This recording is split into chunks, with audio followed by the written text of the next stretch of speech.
Hi guys. No silly intro today.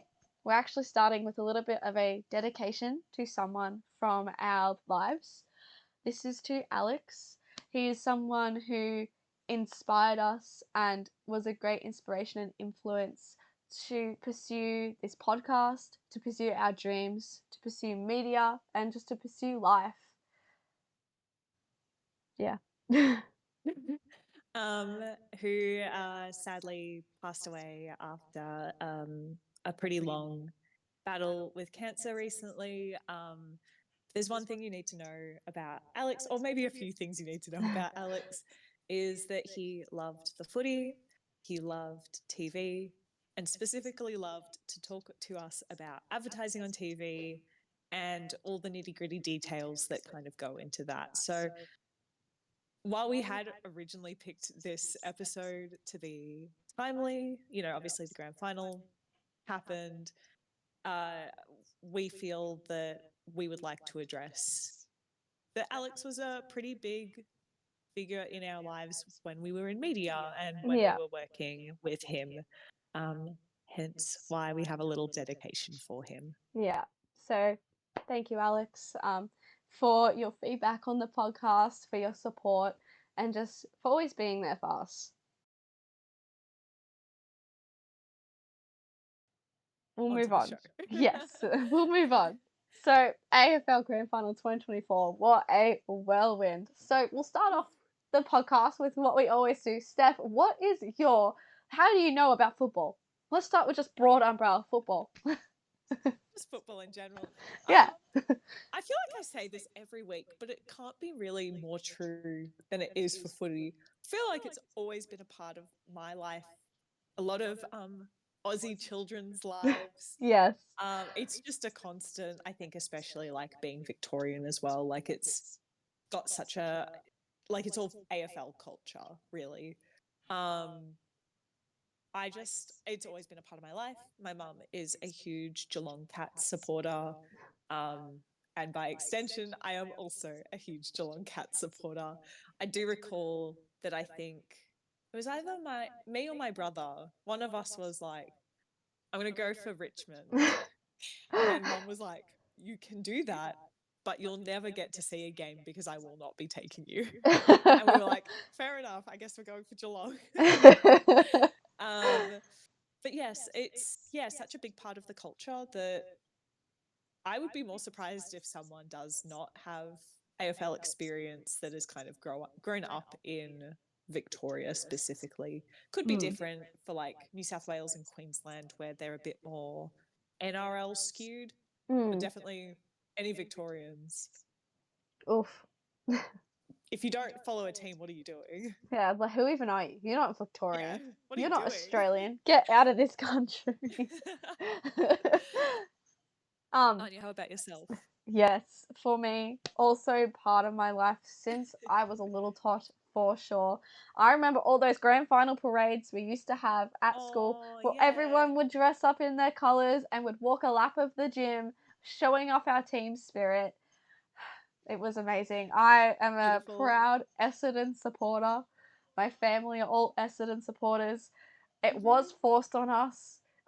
If we were not allowed to live in the house if we were not an Essendon supporter. So if I said Fair. to my dad I wanted to back for the Tigers, I would be kicked to the curb. I love it. I love it. Yeah. I feel like maybe that's like a good jumping off point. Even before we get into the AFL, is like grand final stuff, is just the culture around it. Um, Obviously, it kind of started with the VFL, which is, how the game obviously started hundreds of years ago, which is weird to say. Yeah. But yeah, so I feel like that's kind of where it started. And then it's obviously branched out to kind of cover the whole of Australia. Plus, as far as I can tell, a few Overseas. international places as well. Like, it's Yes. so exciting. Um, but I think also it's very dependent on your upbringing. So, Anya, you mentioned obviously that your whole family goes for Essendon. Yeah. Um, that it's like how far back would you say that goes? Not very far. Okay. Because explanation for this. So my dad goes for Essendon, but my grandpa goes for St Kilda. And my dad Ooh, chose to go for interesting. Essendon because Essendon, I think he hopped on the bandwagon. They were doing really well. Because, Hmm. for context, my grandparents, all four of my grandparents, are immigrants to Australia. So my mum's side of the family have zero care for footy. My dad's side Yeah, of the family, it grew on them. They wanted to be love Australian. They it. wanted to learn the culture and be part of the culture. So my dad, like my Orpa, my grandpa, they both like chose teams, and so my Orpa chose St Kilda, but because they weren't Aussie and because that kind of culture wasn't there yet, it wasn't really ingrained. So that's why my dad chose Essendon. But by the time I was born, don't worry, we're fully fledged Yeah, Australians. Like yeah. the culture's there, so it actually doesn't go that far back. Like if you look across my whole family, my mum's side, but like my mum's side of the family, but not the actual blood family, but like the cousins Yes. and all that, go for Yeah, like the yeah, yeah. Lions. So like there's Interesting. no family relation in terms of teams. Yeah. Yeah. Yeah, that is so interesting because I feel like my family is much more in line with that, where there is a bit of overlap. Obviously, like there's my mum, and then there's like my brother and I who are all Yeah. Geelong. But her parents, my granny, mum's mum, was um, like a Brisbane Bears supporter, and then Yeah. Fitzroy Brisbane Bears, Brisbane Lions supporter, Yeah.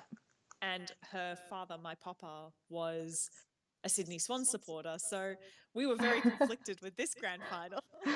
um, Yeah. um, yeah, yeah, yeah. Um, and then like her brother is Collingwood. Like there is no overlap in that family at all, which is Wow. so interesting.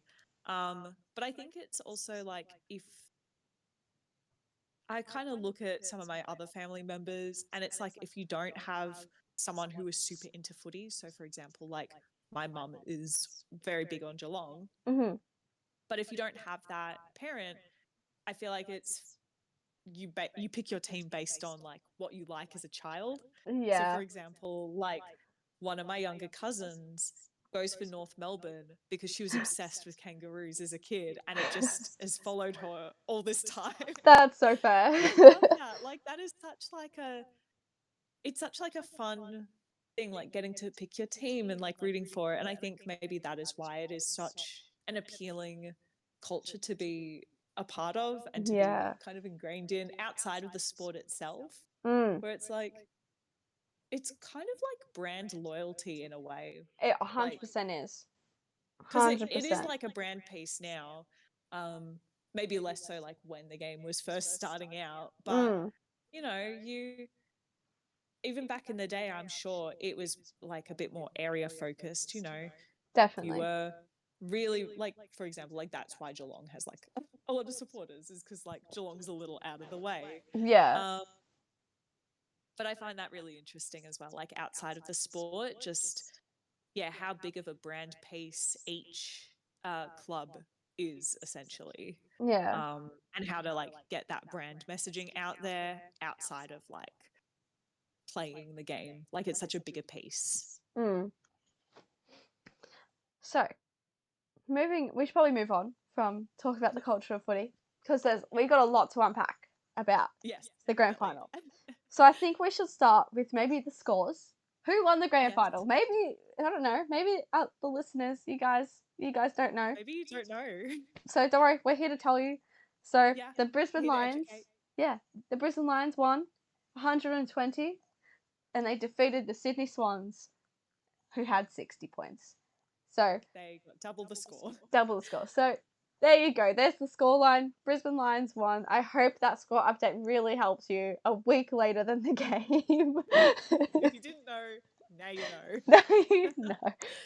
Um, Now, but Anya, can I ask who were you going for in the lead up to the grand final? okay, I was conflicted because, as you know, Yeah. part of my family do go for the Lions, but I Mm-hmm. also don't want to go for the Lions because part of my family go for Lions. It's kind of a little rivalry thing we've got Yeah. going on. Yeah. And so I was like, oh, Sydney could be good to go for, but 2 years ago they did lose the grand final, and To I Geelong.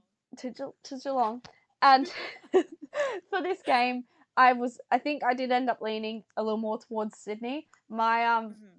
My little family and the people who I watched the game with, we did a little like not a betting thing, but like a little guessing thing. It's like who's going to be the Yeah. first goal kicked, who's going to win, and one other thing. And I had Joe Danaher kicking the first goal because I thought he was going to come in clutch, and he didn't. And then I had Sydney winning, which they didn't. Which so they didn't. you know, I Had a good lost. day for Oh you. no, I lost that game, but yeah, I did end up leaning towards Sydney. But what about you, Steph? I was, yeah, okay. Context is obviously it was conflicting for me as well because I have two connections Yeah. through family. Um, Additionally, the place I work also has a connection to the Sydney Swans. So I was like, I feel like I should go for the Swans. Mm. But here's the thing is I've personally, even though Brisbane beat Geelong to get to that point, Mm-hmm. I feel like they were very deserving of it. They I were. love, and you know what? I'm sure this is true for like a lot of Aussies. We love an underdog story. We do. We do. Brisbane lost last year. In my mind, I was like, you know what? If they're going to be in the grand final, I think they deserve to win. Yeah. I also thought, like, you know what? It came down to coaches for me as well, because I think Chris Fagan is like such a lovely coach, and I don't care for John Longmire. Yeah. He's fine.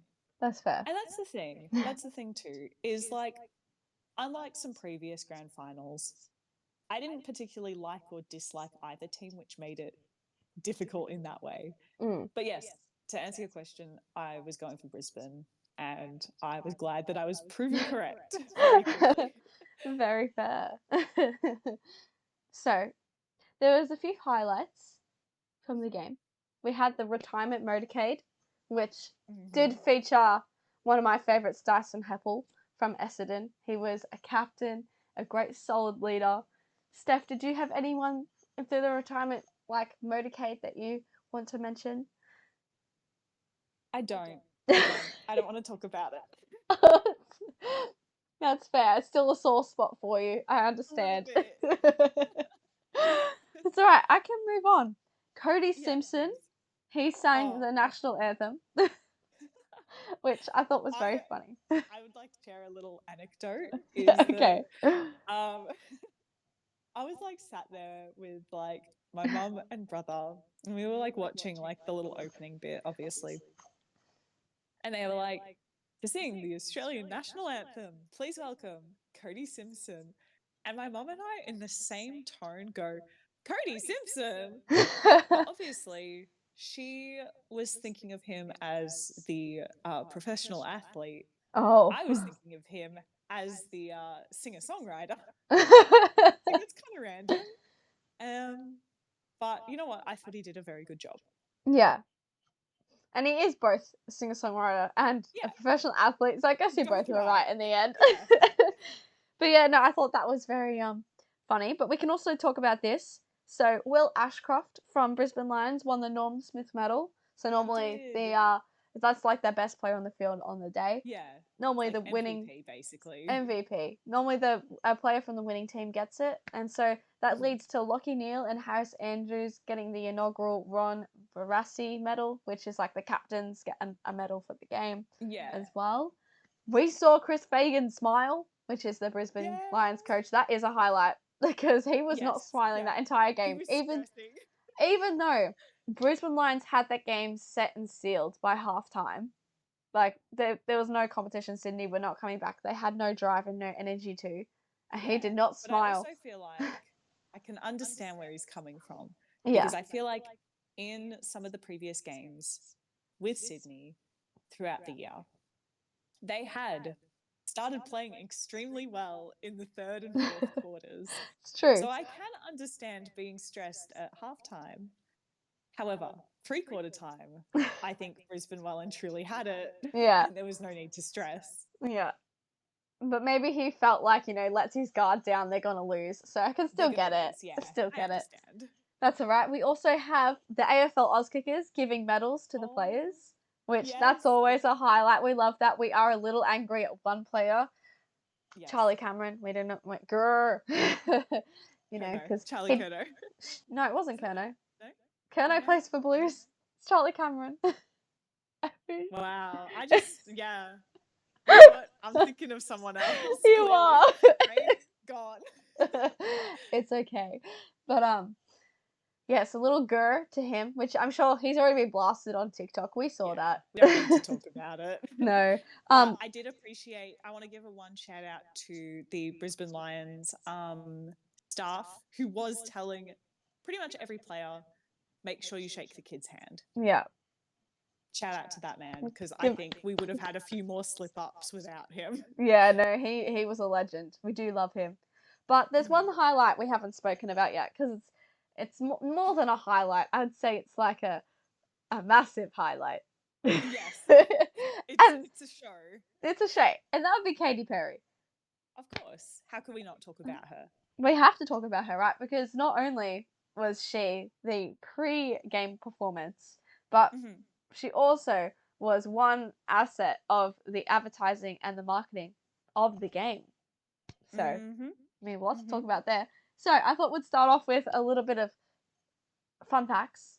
And they might not be fun, but they kind of are fun. So, Katy Perry paid $5 million for this performance, covering not only her salary, but also performers, everything that went into it, costumes, people's wages, all that fun stuff. And her 20-minute performance, I think, well worth the amount of money they paid.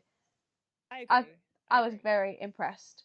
She played songs such as Raw, Teenage Dream, California Girls, Dark Horse, Firework. Her two of her new songs, Lifetimes and Gorgeous. She played I Kissed a Girl with Tina Arena, and then also played a Tina Arena song called Chains, and Katy Perry sung back up on that as well. So massive performance, a star like special guest, and yeah, I know, I loved it. And what did you think about it, Steph? I loved it. Truthfully, Katy Perry's new album didn't really do much for me. No. But you know what? I will always stand by her OG hits. Yes. And it was a really good performance. I think, yeah, if you know, MCG is huge. Massive stadium. So I think even looking back at Kiss, where they were just stationary, really. Yeah. And some of the previous opening acts as well. Just stationary, you have to really rely on the screens if you're in the stadium. Yeah. Whereas Katy Perry really used the space that she was given, which I thought was really good. And I've seen a lot of people, and I've kind of including myself in this, compare it to the Super Bowl halftime show. Yes. And it was really giving that in the way that I kind of associated it with Rihanna's performance, where it was very similar camera work. It kind of followed the singer Katy Perry and then Rihanna as they moved around, which I really liked. Yeah. I could have done without the weird CGI set effects. Yeah. But I think ultimately she was a really solid choice for an opening act. I think if you think about it from a marketing perspective as well, I think the AFL is towing a fine line between wanting to keep, your traditional AFL fans, your real blokey blokes, bit on the older side, baby boomer-esque. They want to keep them happy because they're the ones who are always going to rock up. Yeah. But they also want to increase the audience pool of people who are younger, probably skewing a bit more female, and they want to bring in crowds. AFL Grand Final is always going to sell out. Yeah. That's a given. But I think from a demographic perspective as well, they probably want to hit younger demos as well. Yeah. So great game. in my mind, that's why they would go for Katy Perry rather than even a local act, because truthfully, people wouldn't necessarily show up for that. They'd show up for the game and would just be yeah, act was fine. I was going to say that Kiss last year was very, very much the opposite, where it was kind of skewed more towards that traditional AFL audience. Yeah. I was going to say as well, Katy Perry, being an international artist, brings in that international kind of microscope where she would Mm. have those American news outlets reporting on Katy Perry did this performance, and then that opens up the game to a new Yes. breadth of people as well. And they're wanting to grow the game. They have AFL Europe, they have AFL Canada, AFL America. They're wanting to grow the game, and using an international artist, I mean, Yeah, makes sense in my head. exactly. And it works really well for her as well, because obviously she's about to go on tour.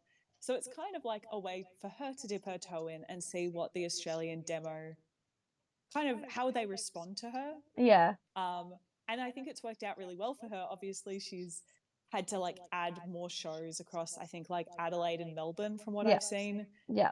which is really cool for her.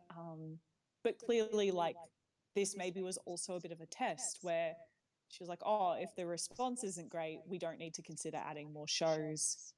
If the response is good and then tickets proceed to sell out, like, then we Yeah. can justify adding more. I think Exactly. it's mutually beneficial for everyone involved. Yeah.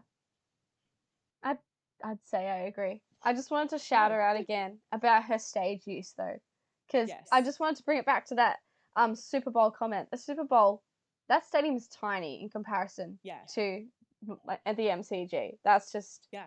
honest. Like, look at the stadiums, right? And to think that an artist like Katy Perry can not only use an NFL space, but she can transition her like a show and do that, but even on a bigger scale at the MCG and do it well.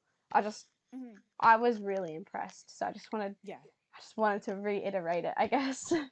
100%. Yeah. 100%. So Katy Perry was announced as the pre-game entertainment on the 25th of July. So Yeah. we had a lot of time to build up hype for the 28th Yes. of September for the game, which I thought was really interesting because in the lead up, once that it was announced, we had lots of news segments. I saw news articles and news segments on the TV about Katy Perry being the pre-game performance. And I saw a lot of TikToks and everyone was talking about it. So, Yes. I mean, the lead up to the game, like, she generated a lot of talk, a lot of attention. So what are your thoughts on that, Steph? I think in this case, any publicity was good publicity. I know a lot of people, again, including myself, were a bit like, oh, that's a bit of a weird choice. Yeah.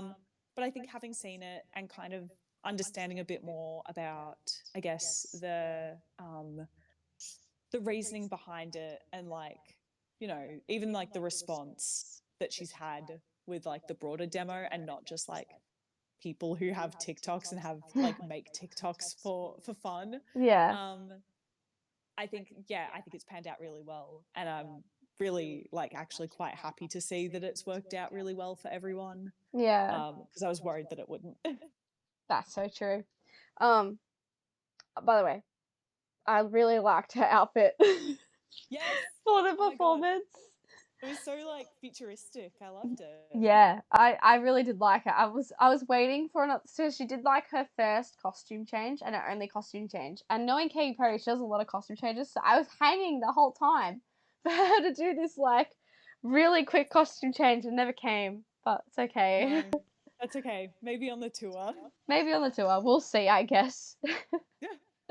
Now, I actually wanted to like, because we talked about how there's a lot of word of mouth and a lot of like generation of like talk about Katy Perry with the lead up to the game, but the actual advertising for the game itself is a lot less, and there is a reason why, and it's because they don't really need to advertise it in Victoria. I mean, everyone's already talking about it. So yeah, they have the normal like Fox and Seven ads for the lead up of the game, and they have all those like those shows like Front Bar talking about the lead up for the grand final. And obviously there's everyone's talking about it on the radio, people are talking about it on the news. So they don't really need to put much spend on kind of like outdoor advertising, or let's say advertising on Spotify or something. Like, they don't need to do that because they already have so much organic media doing it for them. Again, it kind of comes back to already being a cultural thing. Yeah. And so I think looking back just on my experience is like, I think a lot of it was like finals centric and not necessarily grand final. Yeah. It was I just vividly remember seeing the creative that's like 8 stories, one winner, or something along those lines. Yeah. But it's very much like it wasn't tailored to being the grand Grand final. final. It Yeah. was from like the finals season rather than being one specific event, which Yeah. I actually really like. I think for some people it's hard to get into keep watching the footy if Yeah. your team's not in finals. So I think I can understand having that kind of, I guess, support through paid activity as well during that period. But yeah, you're right. I don't think it would have been needed or necessary Not. Yeah. for the grand final. Not at I'd be all. But curious to know though, like if, because obviously we're both Vic based, be yeah. curious to know if that's the case across like interstate as Yeah. well. It's hard to research because we're not interstate, so we don't see this stuff come up. And 100% where it would come up for us because we're definitely in the in the audience space for these kinds of ads. Yeah. But because we're in Victoria, I just don't think we're ever gonna see kind of ads for that because it's just not necessary over here. Yeah. I Yeah. think the only case that I can really think of would be like when obviously Brisbane and Sydney made it into the grand final, that in those areas there probably would have been a bit of even like not paid activity, but a bit more organic word of mouth discussion, because traditionally those two cities they're not AFL cities. No. So from what I've gathered, like there was a lot of hype around there, more so than Yeah. usual, which Makes might sense. really be the only kind of thing adjacent to that. Yeah. Yeah. That's fair. Also in Fitzroy and South Melbourne. Oh yeah. As well. Yeah, they Lots would of have hype been in those areas going crazy. exactly. But I think this is a good time we can kind of transition now into during the game because a lot goes on during the game. There's advertising at the game. There's advertising on the broadcast. There's advertising during the ad breaks on the broadcast, and there's lots of reasons why. So I think we should talk about on-field advertising first. Kind of what we saw that's actually on the field during gameplay. So there's on-field sponsorships that are painted onto the ground. So that's stuff like the Coles in the center circle. They literally are the circle. And so when the camera is pointing down for the ball toss, the ball bounce. It's a toss when the umpire messes it up, but but the ball bounce, you see Coles every single time, every single bounce. Yeah.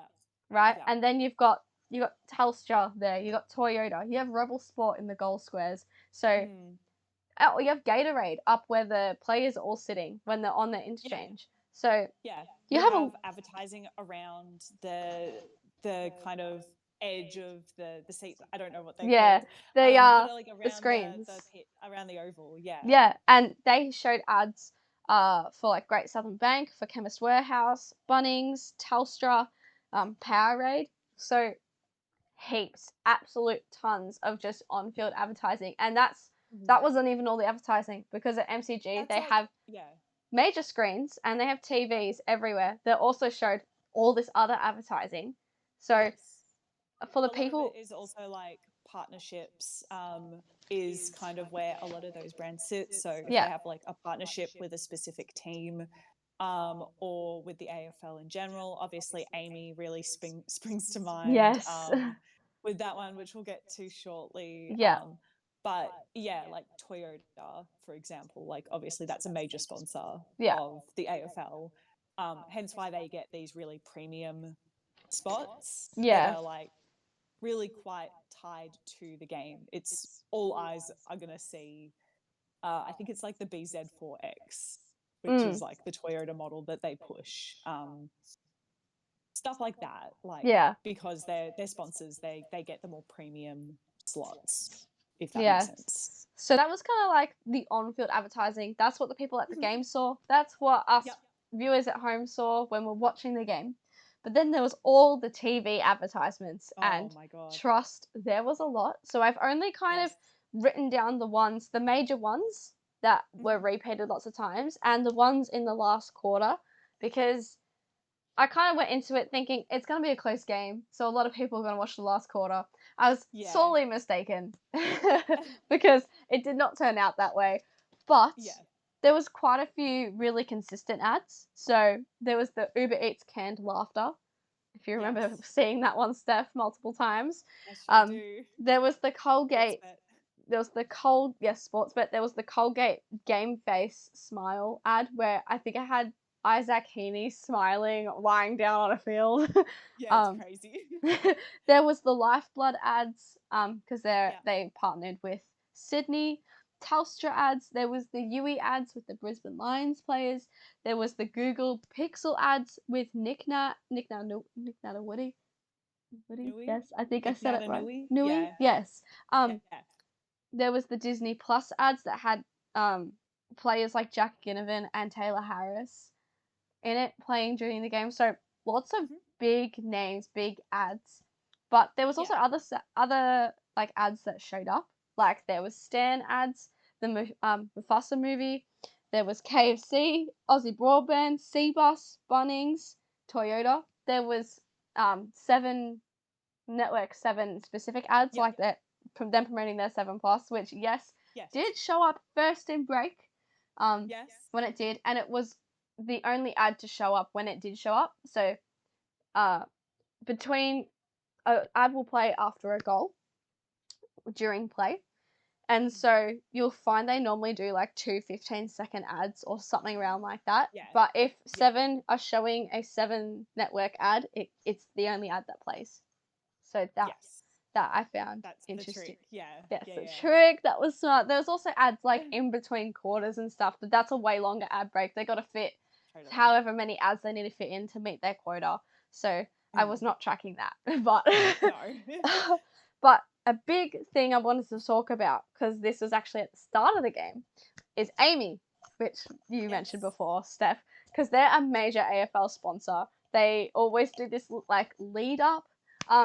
It's not really it is an ad after you see it the first time, but when you Yeah. see it for the first time, their whole like video is to give the ball to the umpires, because that's kind of like getting the ball to the game is their thing. It's been their shtick for the last couple of years. And they always have people having to find the ball and where is it in Australia? Where is it? Oh, it's at the MCG. It's in a box.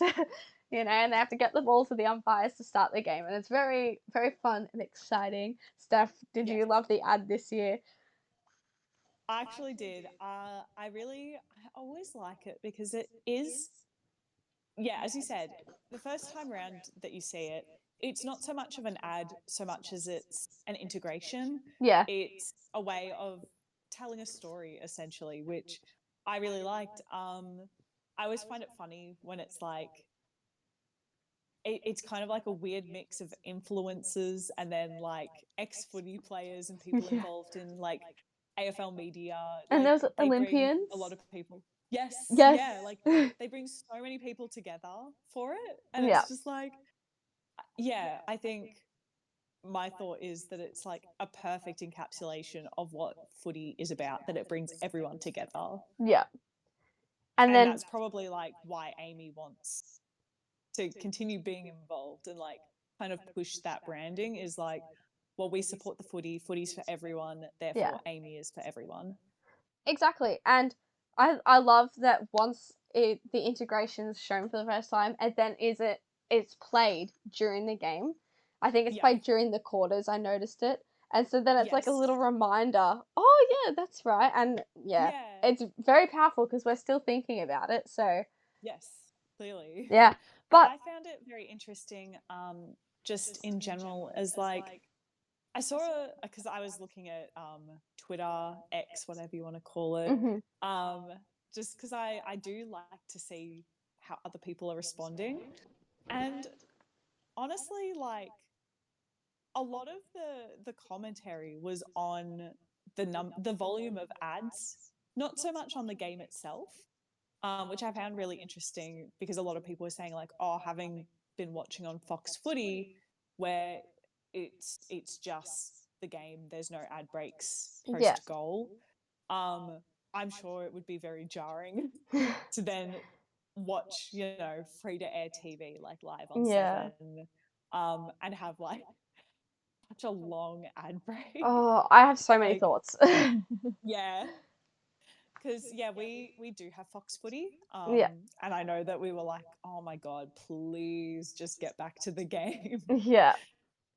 Actually, I wanted to say what I noticed. Like, I watch on KO normally, Hmm. but obviously we can't watch KO for the grand final because only Seven Yeah. have the rights to the game, and they Yes. had streaming rights this year, but only on Seven Plus, which, Yeah. of course, means ads. But um, Yeah. it was frustrating to watch, and I know this is such like a nitty gritty little thing, but Yeah. there was at times where like I wanted the instant replay for parts of the game that happened, and Yes. Seven, I don't know what the like if the director was slow or whoever's operating the like it wasn't the camera operators but the director, like what they want to show, they're not on the ball like KO are. Like No. they when they were Agreed. they pulled up, I remember so vivid, like I remember they were pulling up a replay for something and they just didn't pull up the right part and then they had to go to an ad break. And so like Oh my we god. didn't get to see the replay, whereas KO, they're normally always on the ball. They pull up the Yeah. replay straight away. It doesn't take a long time. So yeah. Like I know that's not part of what we're talking about, but it really irks me. No, but I think like it does impact how someone who has been watching footy in a certain way for the whole year Mm, and then watching the kind of biggest event for the AFL, I think like for me it really impacted like overall viewing experience because I was sat there having like, you know, watched not every single game, but like enough to kind of be used to a certain way of viewing. yeah. And I obviously recognize the purpose of, having ads every goal, Mhm. because a little bit of context is advertisers pay a lot of money to get those spots during AFL Grand Final, and this is maybe something we can chat to a little bit, Anya, Yeah. is that like that kind of has to happen for the Grand Final. But yeah, if you're looking at it from just like an average person with no advertising background, you'd be like, this is ridiculous how many ads there are, and Yeah. also the like frequency of repeated ads as Yeah. well. And so much goes into advertising on TV. Like, there's conditions, like how many ads they have to hit per hour. They have to, Yeah. like, obviously, they have all these people paying for ads, like, lots of money. And only big brands can afford those ads. And that's why we have so much repetition of ads because Yes. only the same like number of brands can afford it. That's why I only saw one Musafa ad for the Musafa Yeah. movie, and And you that's like know, a Disney one as well. yeah, Like that's crazy. yeah, Musafa obviously movie budget pretty small, so yeah, only one ad compared Mm. to like Disney Plus, heaps of Yeah. money, multiple ads. So Yes. yeah, Yeah. we can transition though because there was more ads that I felt like we should talk about, and that's after the Mhm. siren.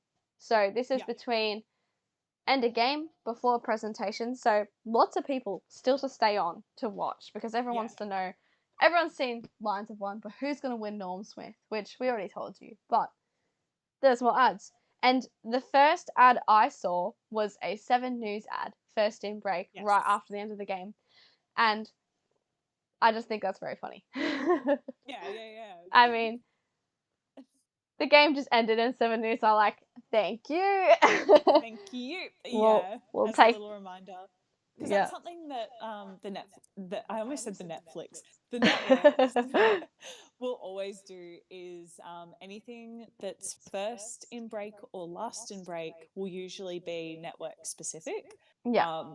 Just because like that is where a lot of drop off is like, um, or rather like that's where audiences still stay around, Are paying for attention. the first ad.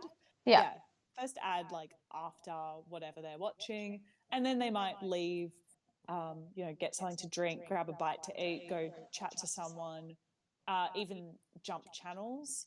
And looking at historical data, a lot of people come back for that last ad just before whatever they're watching is about to start back up. So it will always be a network specific ad, especially in these kinds of events.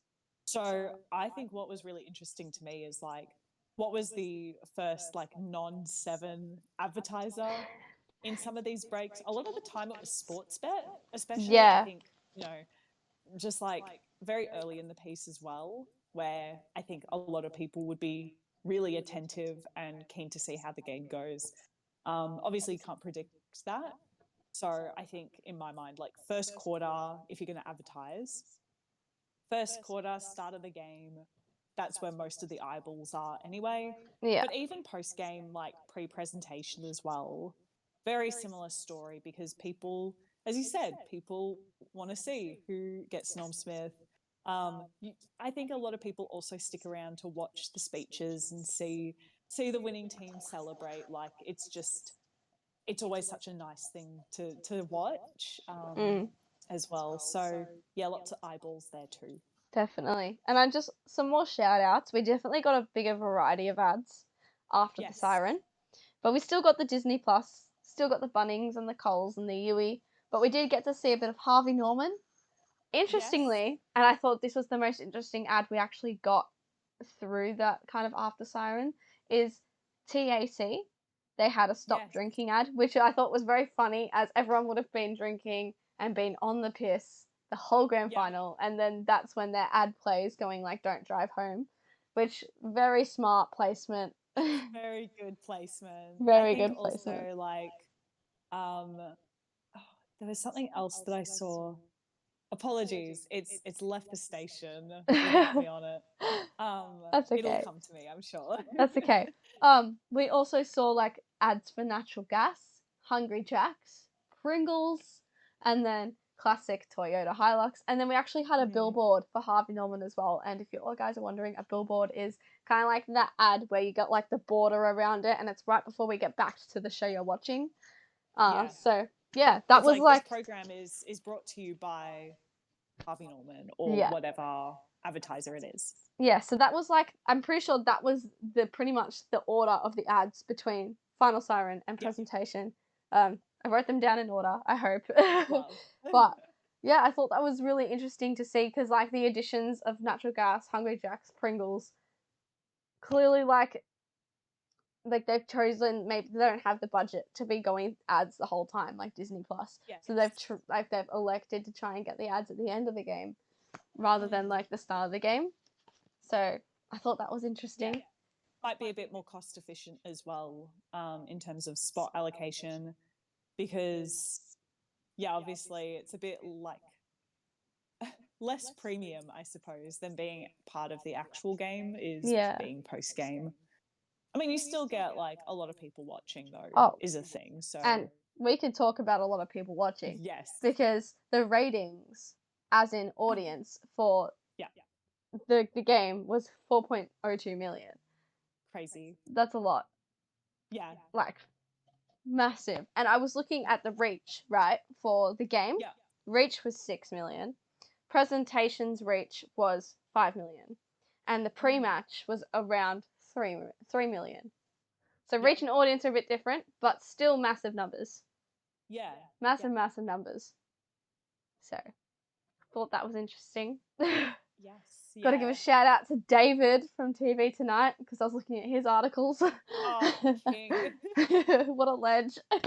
But yeah, he had changed the layout of his articles since last time I looked at them, so I sat there trying to figure out what I was looking at for a little bit, because I'm a little rusty, but I eventually got there. I eventually worked it out, but yeah.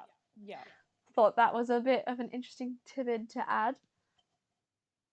Yeah. Yeah, perfect. And so I think the last thing we've got to like talk about is, I guess, the effect of such a major event, because it's the biggest sporting event in Australia, at least in my opinion. I mean, I don't care about the NRL, so and they had the likes of Katy Perry They had the Victorian public holiday to add to the excitement. So obviously there's a lot of build up for this event.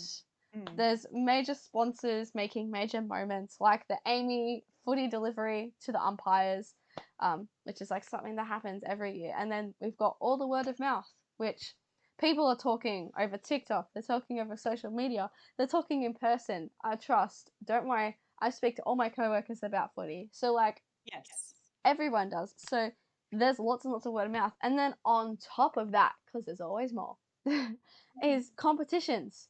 I'm sure, Steph, you came across competitions over the last 4 weeks on social media to win grand final tickets. And it was with a lot of companies, a lot of sponsors of teams. I definitely got some. I applied for some. I didn't win any. Didn't win. Over Instagram, over Facebook. So there was Fujitsu I saw, there was Carlton Draft I saw. So yes, there's so much surrounding this event, and I just had to mention it. No, totally. And I think it's really interesting too that like after all that build up, I mean, people are still talking about it, but it's kind of like, oh yeah, footy's over now. Wait till next year. It's all right. Okay, first of all, that's not the case because the AFLW is still going and you should support the AFLW. Exactly. Going. Exactly. But I can also understand like why people might feel that way. Obviously, Yeah. it's been that way for a while. AFLW is still very much in its infancy. Yeah. It's growing. But you should support it. You should. Please. I mean, you should. While the tickets are cheap, that's like my best thing. Tickets are so cheap. Why wouldn't you go watch? You're going to watch footy. Literally $10 per ticket. You're getting in for $10. If I want to go watch the AFL, it's $20 at the minimum with a Telstra bloody discount. And if I want decent seats that aren't level 4, then I have to pay like $60 plus. So and then you got AFLW, which you can pay $10, get like right on the barrier, and you get to watch all these amazing women play the sport you love. Exactly. I mean, go support it. Anyway, do you have anything else you were saying, Steph? No, I think that was a really great summary of kind of the hype that builds for it. And like the event itself, I guess brings us to final thoughts, I suppose. Yeah. Unless you had anything further to add. I mean, the only thing I have to add is that we're not doing our favourite segment because obviously this is an event, guys. I mean, how do you find a fan fiction about an event? I mean, that's a weird one. And we also don't stand for real person fanfic. That as well, which but is the only way. I would be surprised if there's fanfic outside of. Oh yeah. Oh my god, I'd love to read like an alternate universe where characters are on different footy teams. That's so Please true. link me. And hey, listeners, if you come across something like that, I don't care what fandom it's for, but if there's like an AFL AU, I would send it my way. I would love to see it, but I was also just thinking, you know, all those ice hockey romances, all those books. Yes. I would love to see an AFL romance. So where's the footy romance? Where's the footy romances? Okay, I need that. Like them, like a player locking eyes with someone in the crowd. Like, sign me up. Yeah. So true. So true. But I guess my final thoughts is honestly, I feel like this is the first year that I've like really gotten into footy as a whole. I think it's easier in some ways when your team is not in the grand final. You can kind of enjoy it a bit more. That's fair. But I think also like in terms of like my work, like everyone there is obsessed with footy, and so it's a little bit of FOMO too, where it's like, oh, I don't want to miss out and not be involved. But no, it was I love footy. Love footy. And you know what? Like the grand final is such a spectacle too. Like outside of the game, it's an event. You know, even and we didn't even mention this, the like grand final footy parade on the Friday before. Like it's just a way of getting out there and getting involved and having a bit of fun. It coincides with school holidays as well. Yeah. So I think it's a great event. Yeah. I think overall, I love footy. It's been part of my life, my whole life. I Yeah. play local footy too. I didn't mention that at the start. I don't know No, why no, I you didn't. forgot, but I've played 4 seasons and I've won a grand final on my own. But I mean, I love the sport. I love watching it, Mm. love playing it, and being able to like kind of dive in to this grand final was really fun because I mean, I love footies and I love learning about Yeah. footy. The more I learn, the more I love it. So Yes. I thought it was really fun diving into this, Yeah. and I saw everything I expected to see. Uh, Yes. but yeah, I found it really enjoyable. Totally. Totally. Yeah. So I think that wraps us up for today. Thank you guys for listening. If you liked this episode and us trying something different, doing an event this time instead of a movie or a TV show, then let us know. Leave a like, leave a comment, leave a rating. You know, give us a recommendation if you want to hear something and we haven't covered it. We have Yeah, a we're doing spooky. Well, we'll be back with our regularly scheduled spooky programming next yes, week. So if yes. you have a particular scary movie or piece of media that you want us to cover, we'll do it. Let us know. But we do have an Instagram and a TikTok. They are very dead. They are very dead. But but look, if we keep saying we'll update it, maybe we will one day. One day we will. And you know Exactly. what? You'd want to be following when that happens. Exactly. You want to wait for that anticipation. So the Yeah, handles for that is Steph and Anja's movie review, all one word. And yeah, I think I've covered everything. beautiful. And if nothing else, outro.